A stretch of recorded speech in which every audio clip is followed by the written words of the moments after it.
All right, super nice to meet everyone today. Super excited to be here. And I will talk to you about how we establish product marketing as a business driver at TikTok. Try again. All right. So imagine the worst case scenario in the day of the life of a sales-facing product marketer. You wake up to several messages from your sales leaders. They're all asking, when will product X will be released? And then you get a lot of pings, and your team also gets pinged all morning with questions like, how does product Y work? How does product Z work? And you then research a product question for like an hour, read a lot of docs, you get back to the team with a really detailed and well-written answer. But then another salesperson pings you and they ask you to join a client meeting at like 2 p.m. And you ask which client and why you should be in that meeting. And they get back to you half an hour before the meeting, and surprise, you don't know who that client is, you don't have much background on them, but the sales team tells you they urgently need you to join that meeting. And they just need an expert on standby because it's not their area of expertise. And you scramble to prepare for that meeting, and then either when you get into that meeting, either there are no questions, sorry, just, could you go back down? And either there are no questions or there's so much detail required that you don't have the answer and you'll have to get back to the client later. And at the end of the day, you feel like you've accomplished so much, but then you look at your OKRs and you realize you have not made much progress against any of them. And you haven't driven any of the products your product managers care about. And this may sound like a bit of an exaggeration, but it's the reality that many product marketers face today, especially in my world of advertising. And so that your team does not end up being squeezed from all sides, in the presentation today I will actually talk about how to build trust and partnership with the sales leaders based on a purpose, based on clarity, scope, priorities, success metrics, and also your partnership model. And then I will talk about how we execute by leading cross-functionally, driving accountability, scale, and operational excellence. All right, before I jump in, just a little bit about myself. So I'm Jan. I've lived and worked in 6 countries across Asia, Pacific, and Europe. Currently, I head up product marketing for TikTok, Australia, and New Zealand, but immediately prior to that, I was at Facebook in Europe and Australia, or now Meta, in both sales and in product marketing. And I worked with sales and a lot of other cross-functional stakeholders throughout my career, and that included local, regional, and also global functions and teams. Let me now share with you how I approach and elevate the product marketing function in the organizations that I've worked with. And just a disclaimer that product marketing in digital advertising has its unique challenges. You might not agree with everything that I say today, and that is okay. My goal is just to spark a conversation and a discussion, and there will be plenty of time for questions at the end of the presentation as well, so happy to go through that. All right, let's jump into planning and strategy first. I'll talk about, as I said, I'll talk about purpose, about scope, priorities, goals, metrics, and also the partnership model we've established with our sales teams.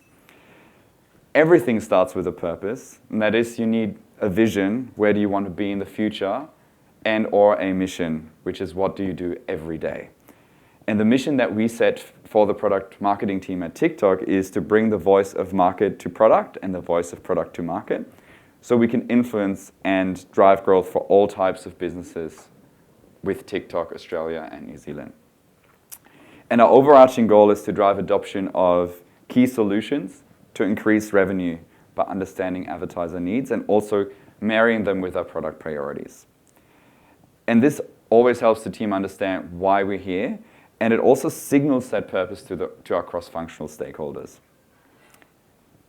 And besides the purpose, you also need clarity on scope. What does product marketing do? And for example, at TikTok, we say what we do is we lead go-to-market and growth planning, we drive scaled activations and programs, and we gather market intelligence. But even more importantly, what is it that product marketing doesn't do? And clearly spell that out, because that is what saves you from a lot of trouble and a lot of time-consuming work that doesn't drive your goals. And at TikTok, we clearly state what we don't do. So that is one-on-one client support and implementation, We're not a product help desk, and we don't provide technical support and troubleshooting. We've got separate teams for that. This can sometimes be tricky, but what helps us say no in those situations is that we're a small team of 5 versus a much larger sales team. So we have to be polite, but also very determined, and then align on this at all levels of leadership. So after you're clear on your purpose and on your scope, let's get into some of the priorities and the goals. What is it that you and your team will focus on? So for example, some of our priorities at TikTok might include grow brand advertising, to grow performance advertising on web, and to roll out some vertical solutions like shopping ads. It's really important that you keep that priority list small, aim for 3, but have an absolute maximum of 5. And then it's not enough to set those priorities. You should also be very clear about your non-goals. So for example, my team will not focus on driving messaging, as in instant messaging on the platform, and we're also not across the organic usage or driving organic products. We're very much focused on the monetization and those advertising products.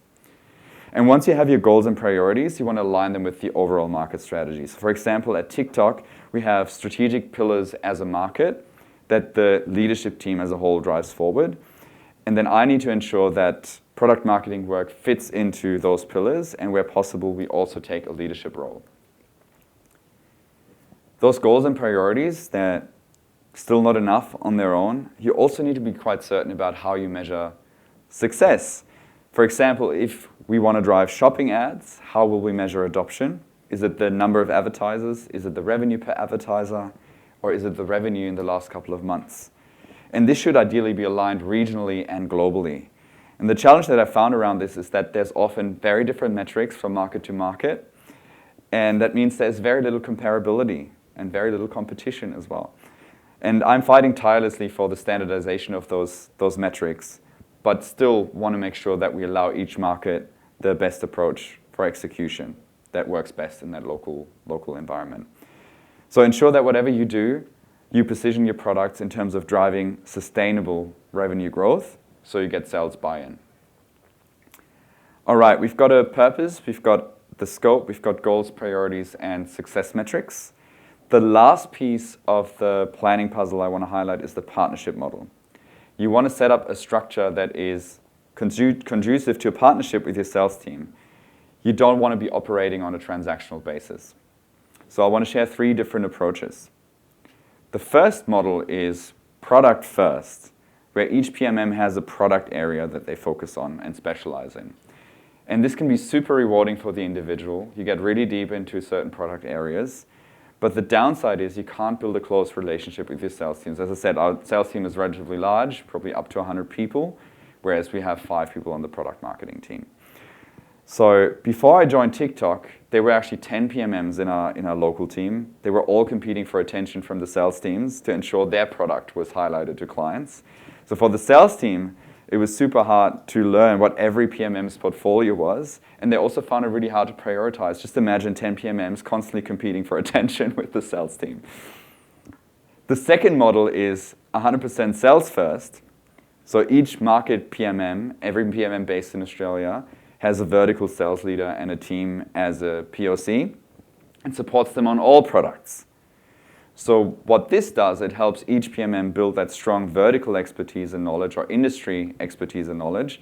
For example, they might become a specialist in financial services or in retail and then understand how our solutions apply to that particular vertical. But then the downside is that each PMM will have a high-level understanding of product, and then it might not be super fulfilling for someone who loves product to just have that high-level understanding. And also, sometimes you get asked to support certain clients or come into a client call that is actually high priority, but you don't have that very product-specific expertise. So it's a bit less helpful in that sense. And my favorite model then, and the model that I have rolled out locally, is hybrid. So the aspiration is to have the best of both worlds. So how we've set it up is that each sales leader and each team has a single product marketing POC. And in my case, each product marketing manager has a couple of verticals that they work with. And then this PMM joins the sales meetings, builds the one-on-one relationships with the vertical leaders, and is also the face of the product marketing team for that particular vertical or industry. But in the background, each PMM also has a horizontal product priority. So going back to those priorities that I shared earlier, somebody might have more subject matter expertise on performance advertising, and another one more on brand advertising. And how we've set it up is that vertical trumps horizontal. So the tech and telco sales leader, for example, would reach out to their vertical POC. They would know, this is my person from the product marketing team. But if the topic then is out of the area of expertise of that PMM, they can rope somebody else in. They can rope in another PMM from the local team or from the regional team, or bring them along to a vertical session. And the sales team will never have to remember who to ask, because that POC remains the same. If you could scroll down a little bit. Thank you. And so once you have the clarity across all these different areas of strategy and planning, you will need to then roadshow them at all levels of the organization. And repetition is key there, because you will likely have to rinse and repeat that every 3 to 6 months. You get new joiners that come into the business, people will forget, and people don't usually, I mean, you're all product marketers, so you would know that if you send out your message once, nobody's going to remember it. You have to keep telling them the same story over and over and over again for them to remember. All right, let's now move on from strategy to execution. So once you've set up all these things, how do you go about moving product priorities forward? I want to talk about leadership, accountability, scaling, and operational excellence. I personally think that product marketers have everything that it takes to take a leadership role in driving the business forward. And by leadership, I don't mean people management. I mean influencing and inspiring the organization without any formal authority. And PMMs need to understand what sales cares about. Sorry, I just lost the signal. Nothing on my slides. Is it still showing there? I mean, oh, it's coming back. Okay, all right. Otherwise, I'll improv. So what I was saying is you need to understand what sales cares about, and you want to listen to and take into account all their pain points. And rather than driving their PMM agenda separately, take a look at what your market cares about. What is the overall sales strategy, and how can you influence it? How can you align with it? So as I mentioned earlier, at TikTok, we have those market level strategic pillars. We integrated product marketing into these and then set up task forces within them. And some of them are led in partnership with other functions like marketing science and business marketing. Because I think in product marketing, you should care about what the business cares about and embed your product goals into the overarching business goals. That's what helps you get taken seriously by the organization. And while having a plan is great, but it won't go anywhere without clear accountability. And remember those metrics that I spoke about earlier? You need to ensure that your team and your sales teams are actively working towards achieving those. And without that ongoing tracking, there can't be accountability. And without accountability, your progress will be completely random. This is a very simple Excel chart. You can obviously get more sophisticated with that and automate it. But how we've solved this challenge is with this very simple product scorecard.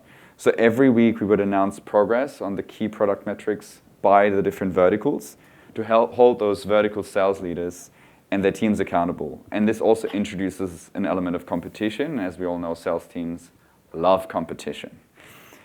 And we're also holding regular meetings with vertical sales leaders to dive deeper into one element of this scorecard at a time. And we involve those sales leaders to highlight the best practices and success stories from their verticals so that other verticals can learn from that. And for that last mile execution and to really drive that accountability and progress, specific task forces with those other teams can help. And we've also set up a sales champ program where we involve salespeople who have shown an interest in product to then further scale our work. So the salespeople actually come in, help us run some training sessions for their teams, and they keep that product discussion alive in their verticals, even when product marketing is not in the room. And then in return, these champs experience career growth, and they also get exposure to products. So it's a win-win situation. And then I think finally there's a little bit of admin and work on some details. So what I'm talking about is opportunity lists, impact lists, target lists, or whatever you would like to call them. You want to make sure you track that individual client progress beyond those top-line metrics to understand which sales teams are moving forward the fastest. And you also want to identify those roadblocks.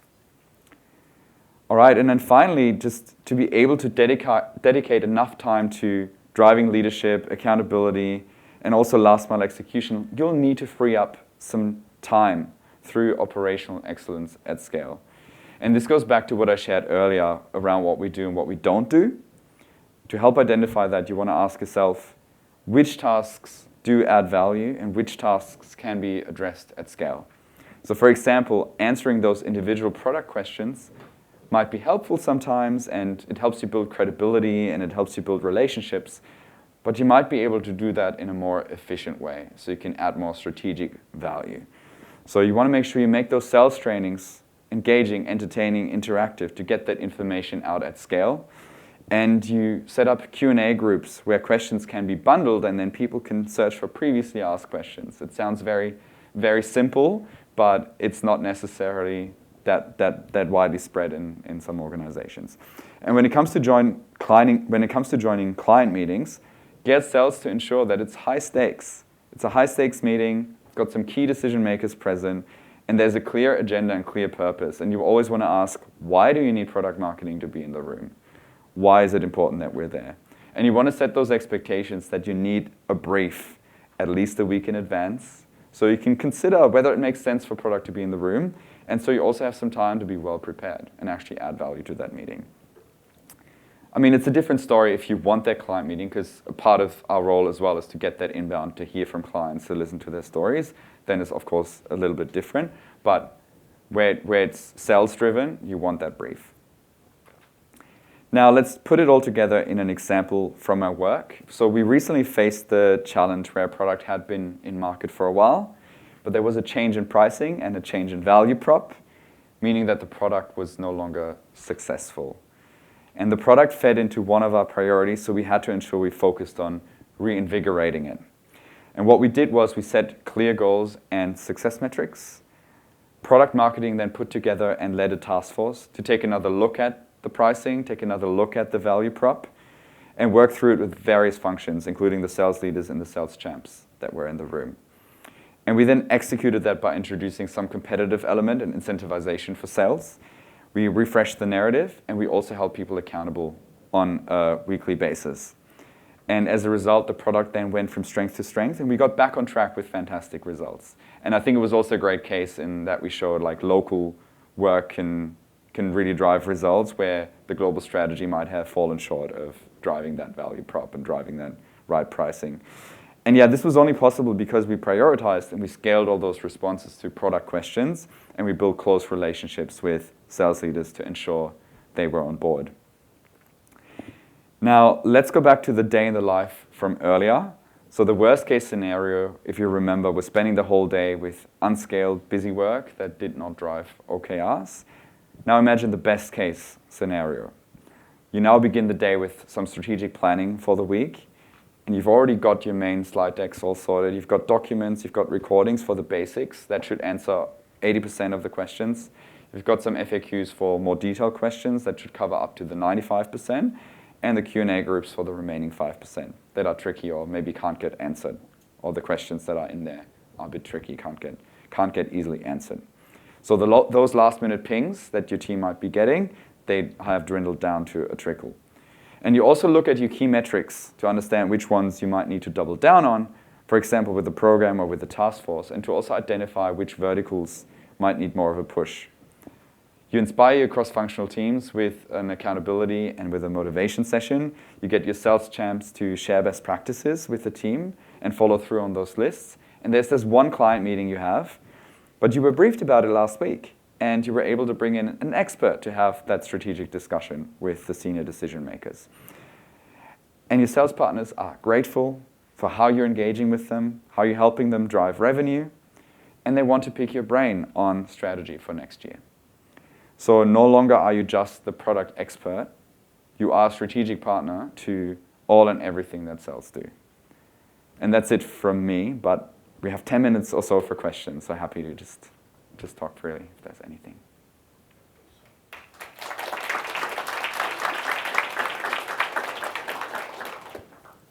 Thanks, Jan.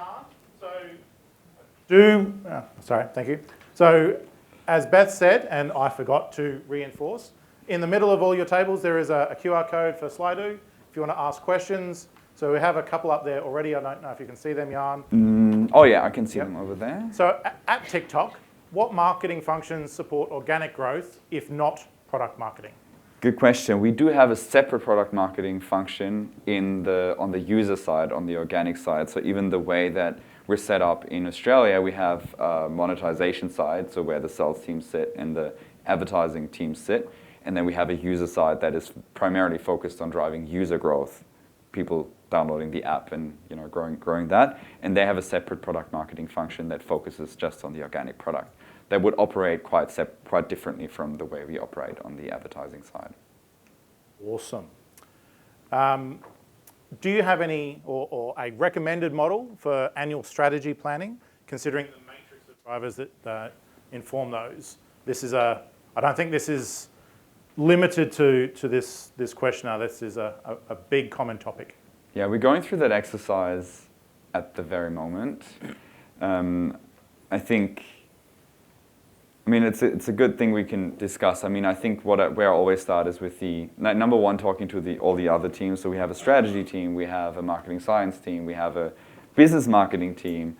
They all have their own strategy as well. So number one, I think syncing with them early on. Then we have on the product side, obviously we want to make sure we know what's coming, what the big strategic themes are from the global team. And then we talk to the sales teams to understand what is top of mind for them, what are we hearing from the market, what are the asks. And then as a product marketing team, we take all those inputs and then based on that we build our strategy. But I usually start with some insights. What have we achieved in the last year? What haven't we achieved? And what do we need to double down on? Then what is the team structure? And what are the various things that will help us drive that? So from my view, like what I mentioned earlier, I think the CHAM program, the sales CHAM program is a really important piece. The product scorecard and driving that accountability is a really important piece. And that's just two examples of the things that I would highlight in my plan. But definitely happy to have more in-depth discussions about that because I'm going through that exercise right now. Excellent. I see that we're obviously getting some upvotes on how much product marketing is done locally versus coming out of head office. Yeah. And just before you answer that, just to put that in context, we do have a session later today with 3 leaders in the room of very different size organizations. So this is very much a hot topic, especially considering how far away from the rest of the world we are, but how much influence we have.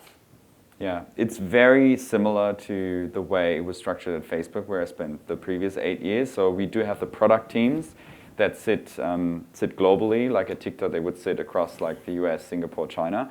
At Facebook, they were primarily in Silicon Valley. And we have the product teams. Then we have a headquarters product marketing team that sits really close to product, but far away from sales. Then we'd have a regional team that takes that's the next step, that takes the guidance from the global team. And then we have the local teams, and then we have the sales team. So we have we have probably 5 functions. The product marketing is split into 3 in the middle between those 2 organizations. And so what we get from the global and from the regional teams is some global product themes, like what makes sense to develop for the whole world. And we also get some like core messaging, right? Like this is what this product stands for. And as much as we can, we take that and we scale it. But I think our responsibility locally is to work really closely with the sales teams and make sure that those messages that we get from the global teams are translated to the Australian market. And because our market is similar to the US in some ways, but very different in other ways. And we're also based within APAC. So we're very different. I mean, my counterparts sit in like Southeast Asia and Japan, Korea, and China as well. So we're very different. So there's always a lot of work that we need to do to make sure those messages land locally. But yeah, primarily we're here to build that close relationship with the sales teams. Awesome. So I am glad to see that we're now getting a stream of questions, but we've probably only got time for one more. So I'll let you pick. Which one do you think would be most interesting and helpful for the room?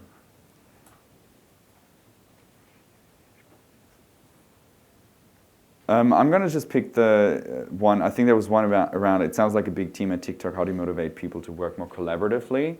So because I'm heading up the product marketing function, I connect with the different leaders of all the other functions. And I think we probably have 10 or more other functions that I need to sync with.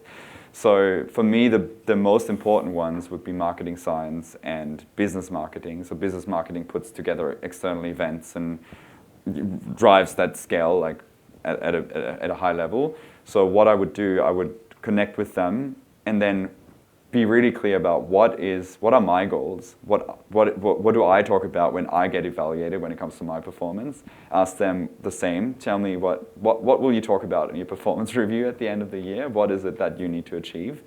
And then we build a joint plan. So with marketing science, I literally have a document which says product marketing loves marketing science, and here's what product marketing does, and here's what marketing science does, and here are the areas where we can collaborate. And then what we do is we bring the teams together as well. So I think you need to have that connection at the top, but then you can really inspire the team. So I bring my product marketing team in, the head of marketing science brings the marketing science team in, and we have fortnightly discussions and making sure that that works well. We also, I mean, it's very simple, but we also do joint like socials and lunches for like bonding between the different teams. And then within that, within those strategic Australia market pillars, we have what we call the Build Trust pillar. So that is co-led by product marketing and marketing science as an example. And then we have sub-pillars that are being led by PMM and a marketing science partner. So we make sure we work really closely together at all the different levels.